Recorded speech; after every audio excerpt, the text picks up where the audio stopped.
মানুষের অধিকারে বঞ্চিত করেছো যারে, সম্মুখে দাঁড়ায় রেখে তবু করে দাও না স্থান। অপমানে হতে হবে একদিন সবার তাহার সমান বা সবার সমান। মনে রাখবেন যারা এসব করছেন, বাংলা না থাকলে স্বাধীনতা আন্দোলনের জন্ম হতো না, বাংলা না থাকলে নবজাগরণ হতো না, বাংলা না থাকলে সামাজিক সংস্কার হতো না, বাংলা না থাকলে সতীদাহ প্রথা রোধ হতো না, বাংলা না থাকলে বিদ্যাসাগর যে বিধবা বিবাহ চালু করেছিলেন, শিশু বিবাহ বন্ধ করেছিলেন, তা হতো না। বাংলা না থাকলে কে গাইতো? ফাঁসির মঞ্চে গেয়ে গেল যারা জীবনেরও জয়গান, ৮০ অলক্ষে দাঁড়ায়ছে তারা, দিবে কোন বলিদান। যান গিয়ে দেখে আসুন স্বাধীনতা আন্দোলনে যারা ফাঁসির মঞ্চে গেছেন তার ৯০% বাংলার লোক, আর 10% পাঞ্জাব অবশ্যই আছে, কারণ দুটো দেশের ওপর, দুটো রাজ্যের ওপর এফেক্টটা বেশি হয়েছিল দেশভাগের পর।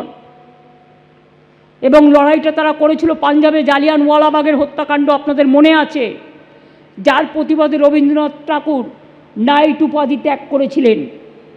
আমরা এসব ভুলে যাই না, এসব আপনারা ভুলে যান।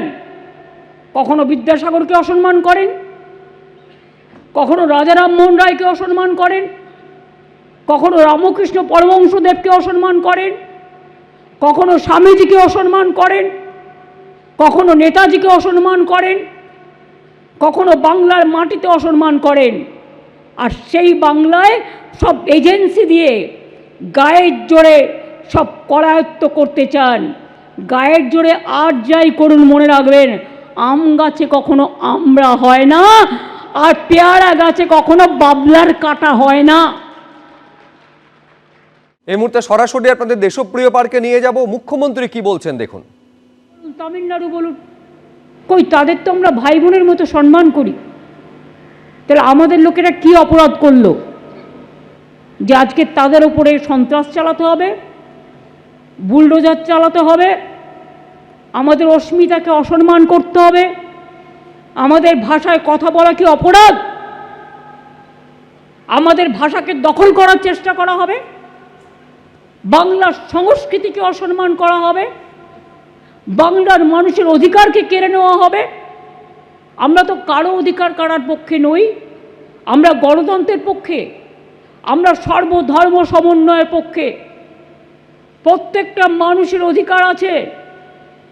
কবি নজরুল ইসলাম লিখেছিলেন, কোরআন পুরাণ বেদ বেদান্ত বাইবেল ত্রিপিটক গ্রন্থ সাহেব জেন্দা বেস্তা পড়ে যাও যত শখ।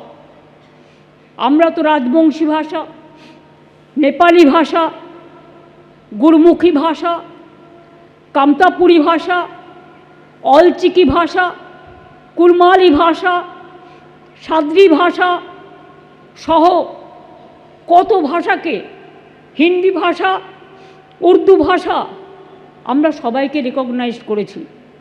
আর যারা অত্যাচার করছেন একটা পার্টিকুলার বিধর্মী কিছু লোকজন, বাংলা বিদ্বেষী, তাদের আমি বলি শুনে রাখুন, বাংলা ভাষা আপনাদের দয়া আসেনি। 1950 সালে সংবিধান যখন প্রণয়ন হয়েছিল তখন থেকেই বাংলা ভাষা রেজিস্টার্ড এবং 8ম তপশিলিভুক্ত স্বীকৃত ভাষা হিসেবে স্বীকৃত।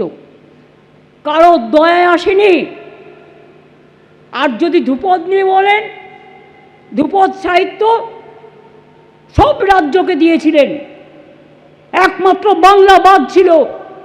আমি ব্রাত্যকে থ্যাঙ্কস জানাই এই কারণে, ওরা বাংলা সাহিত্য একাডেমি থেকে 10 বস্তা বই রিসার্চ করিয়ে আমরা দিল্লিতে পাঠিয়েছিলাম, যেটা তারা অস্বীকার করতে পারে না,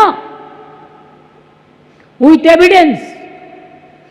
আগের বার সাহিত্য একাডেমি দিল্লির, যেটা এখানকারটা ছেড়ে দিন, আমাদের সবাইকে দিই, আমার একটা বই সিলেক্ট হয়েছিল, তাই বাংলাকে বাদ দিয়েছিল। আমি ওদের কোনো উপহার পাওয়ার জন্য লালায়িত নই। আমি মনে করি মানুষের উপহারই আমার কাছে সবচেয়ে বড় উপহার। কিন্তু দয়া করে এবছরও আপনারা বাংলাকে দেননি। কেন দেননি?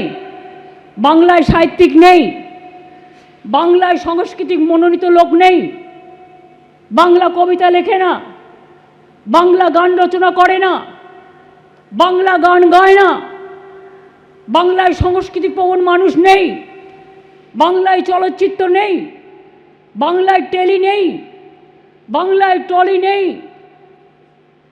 বাংলাকে এত অসম্মান কেন করেন? এবিপি আনন্দ এগিয়ে থাকে, এগিয়ে রাখে।